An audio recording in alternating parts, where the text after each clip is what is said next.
Jadi yang pertama itu demikian. Pertama kita koreksi dulu. Yang kedua kita mendekat kepada Allah, berdoa, ya Allah,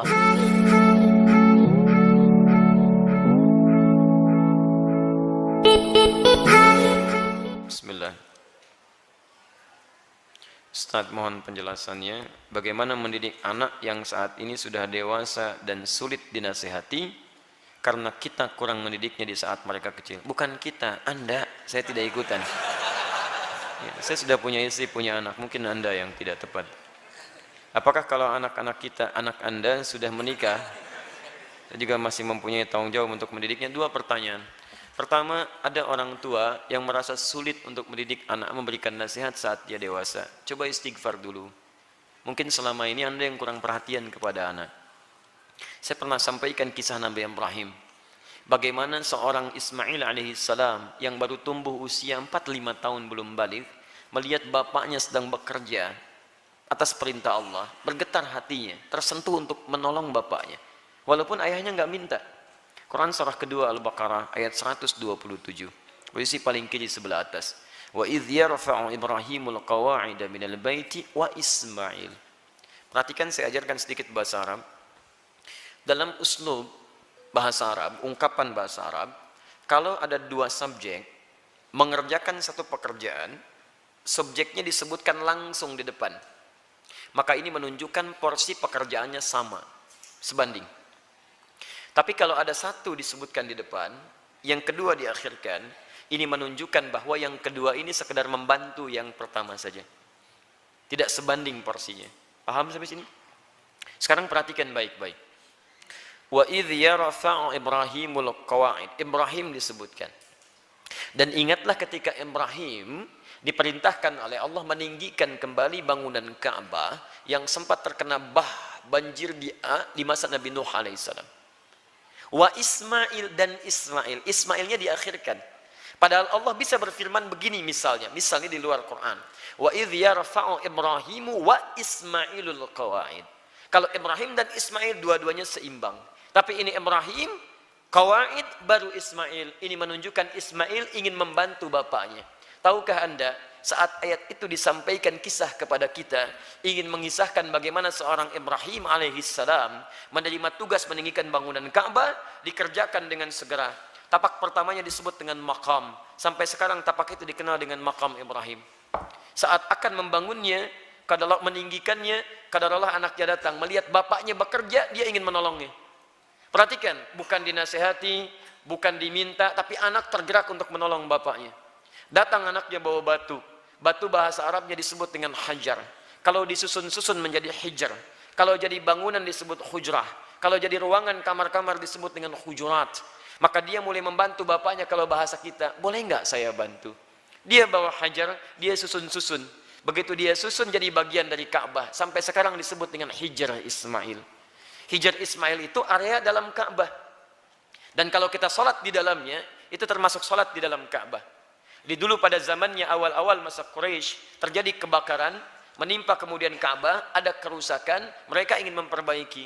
Cuman mereka tidak mau mengumpulkan harta yang tidak jelas. Akhirnya orang jahiliyah berusaha mengumpulkan harta yang paling halal. Tuh, orang jahiliyah bangun Ka'bah aja cari yang paling halal. Anda bisa bayangkan. Jadi mereka kumpulkan dan ternyata nggak cukup. Karena nggak cukup, kemudian area Hijr Ismail ini ya tidak tercukupi untuk kemudian dibangun pada area-area yang tertutup dengan area Ka'bah. Maka dibiarkanlah terbuka, sampai sekarang dipelihara keterbukaan itu, dan hikmahnya adalah Allah memberi kesempatan bagi orang yang ingin sholat di dalam Ka'bah. Bayangkan kalau tidak ada area itu, semua orang ingin semangat masuk, antrian macam-macam, tapi Allah berikan keluangan pada kita dengan area seputaran ini. Paham? Tapi intinya, ada sentuhan dari anak, melihat bapak bekerja, dia ingin membantu. Kisah keduanya, dahsyat lebih dahsyat. Quran surah 37, ayat 102.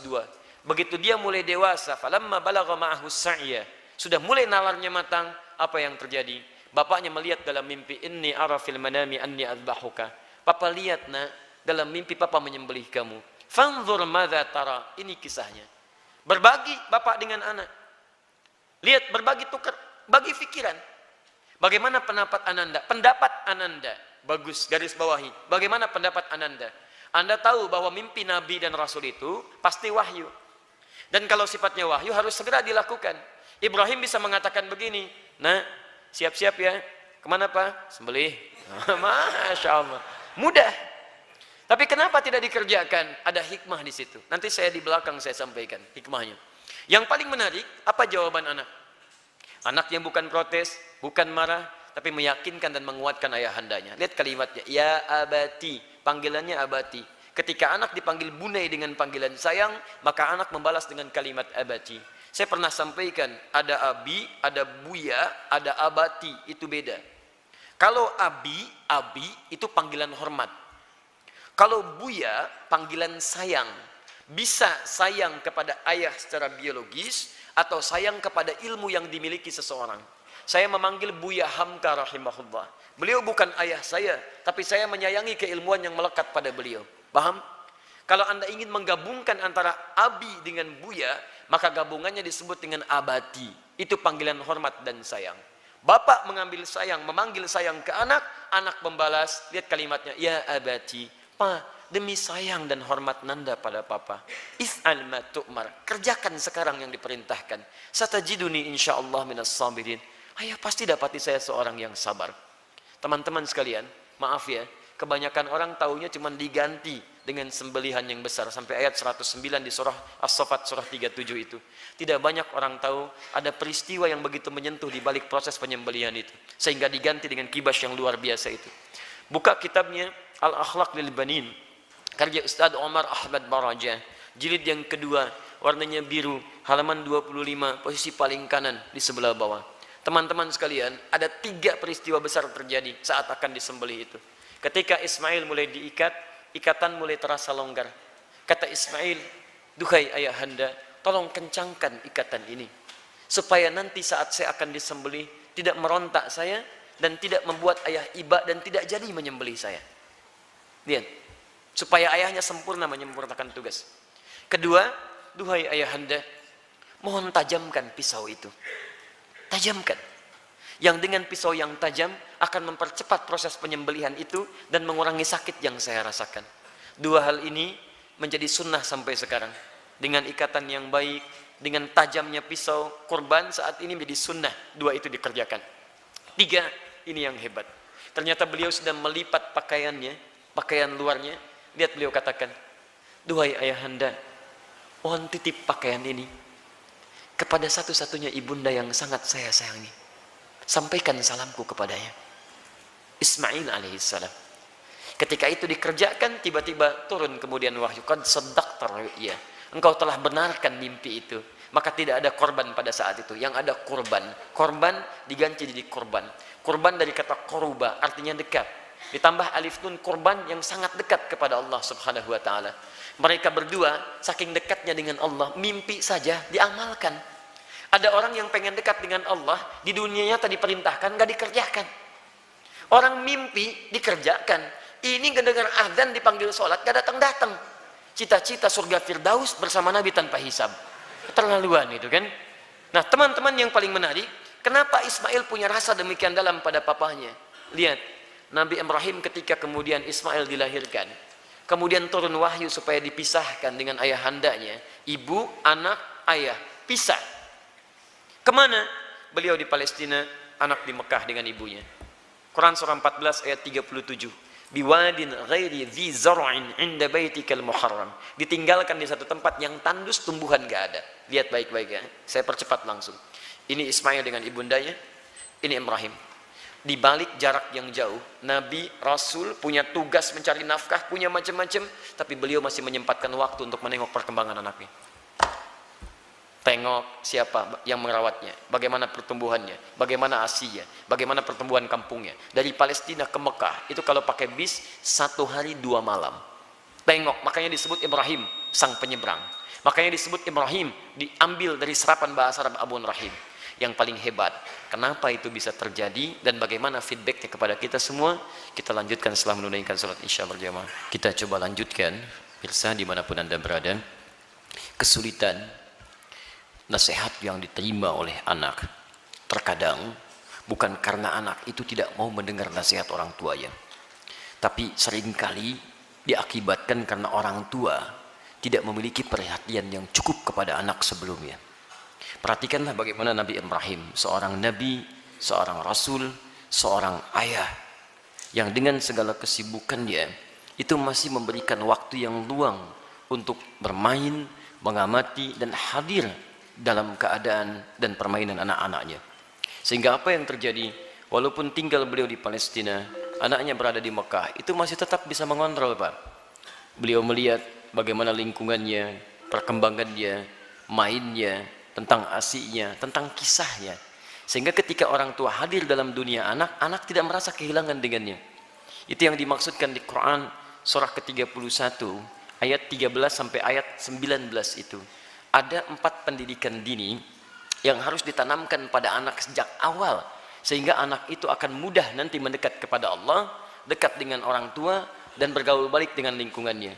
Ayat 13-nya pengajaran tentang tauhid, ayat 14 sampai 15 mengajarkan tentang bagaimana pendekatan anak dengan kedua orang tuanya. Ayat selanjutnya mengajarkan tentang bagaimana pendidikan salat ditanamkan sejak dini, dan yang keempat tentang akhlak supaya dia dekat dengan lingkungannya. Nah, ini kadang-kadang yang kita lupa. Mohon maaf, kita itu bukan nabi, rasul juga bukan. Surganya tidak sedekat Nabi Ibrahim. Maaf, gelar kita bukan Khalilullah, bukan Abul Anbiya. Sesibuk apa sih? Kadang-kadang pekerjaan berangkat gelap, pulang gelap, anak tidak bisa terlihat dengan baik. Ini barangkali yang menyebabkan anak-anak kadang ingin mencari perhatian, bukan karena nakal, tapi mungkin karena orang tuanya tidak hadir dalam dunianya. Itu yang jadi persoalan. Saya mohon Bapak Ibu sekalian, kita sudah punya pengalaman yang sama. Ya, setiap Anda pulang ke rumah, anak kan tidak akan menyebut dengan profesi Anda. Anda jadi direktur di kantor, tapi di rumah anak Anda itu mengharapkan ayah, bukan direktur. Pernah Anda pulang disambut oleh anak, Pak Direktur, Masya Allah, hebat kalau begitu Anda. Saya selama ini pulang ke rumah, anak kami masih kecil-kecil. Sejak dia usia 3 tahun, anak yang pertama, itu menanti depan rumah. Gak pernah saya pulang sampai ke rumah dibuka, sampai hari ini dengan adiknya. Kalau menyambut kami, datang dia berdua, tidak pernah memanggil sampai hari ini, Ustadz, tidak. Ternyata mereka menunggu ayahnya gitu. Satu kejadian, karena tahu saya sering kali pulang malam, dia siangnya tidur. Banyak dia tidur, supaya tunggu malam saya datang. Ternyata kadang ingin menampilkan sesuatu, ingin menyampaikan pesan tertentu. Kadang ingin menyampaikan pesan bahwa saya sudah menghafal surat 8 jam tunggu-tunggu itu. Antum juga begitu. Anak antum mungkin menyiapkan karya macam-macam, cuman ketika pulang, beban pekerjaan Anda yang di luar itu kadang dibawa ke rumah, itu yang membuat kita tidak adil. Itu yang repot. Kadang-kadang masalah di kantor dibawa ke rumah. Nyampe ke rumah anak sudah menunggu, sudah menyusun senyum sebaik mungkin, ketika dibuka ayahnya cemberut. Papa, diam kamu. Hah? Kenapa mas? Kamu lagi ikut-ikutan. Ikut apa? Jadi nggak nyaman situasinya. Begitu saya datang tiba-tiba, Buya, main bola yuk. Ah, main bola tuh. Main kita apa malam? Itu yang menarik. Sampai besoknya diceritakan sama bundanya, Buya itu capek kak, tunggu dulu ya. Pijitin dulu, bobok sebentar, baru main. Besoknya ditunggu, Masya Allah, di depan pintu. Buya, capek ya? Masya Allah. Ayo sini bobok, kakak pijitin. Pijitin pak. Bobok dulu, bobok merem, katanya merem. Begitu merem kita, baru semenit. Ya bangun, main bola yuk. Masya Allah. Tapi itu tuh susah didapatkan lagi ketika dia dewasa. Jadi kalau Anda nggak dapat sekarang, besok Anda tidak akan bisa meraihnya. Karena itulah orang tua seperti Ibrahim alaihissalam memberikan perhatian yang dalam. Anak itu punya rasa. Jangankan mendengar nasihat bapak ibu, ya nyawa saja mau diserahkan kok. Bapak cuma mimpi melihat kamu begini. Kak, kerjakan sekarang pak. Coba antum tes pulang dari sini. Bapak tadi ikut kajian Quran Sunnah Solution.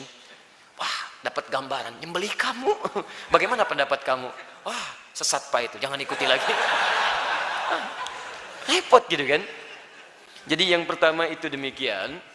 Pertama kita koreksi dulu. Yang kedua kita mendekat kepada Allah, berdoa, ya Allah, tidak engkau titipkan anak itu kepada ibunda yang lain kecuali pada hamba, ya Allah. Berikan kekuatan. Hamba yakin engkau tidak pernah memberikan ujian kecuali pada yang sanggup menjalaninya. Sentuh hatinya ya Rabb. Sentuh hatinya ya Rabb. Ingat ketika seseorang telah menikah pun, kewajiban untuk memberikan nafkah berhenti memang. Tapi mohon maaf, perhatian itu kan tidak terputus. Anda masih berhak memperhatikan, memberikan arahan dan sebagainya. Karena itu, jangan putus dalam memberikan nasihat, sampaikan dengan cara yang terbaik. Kalau tidak pakai bahasa akal, gunakan bahasa hati.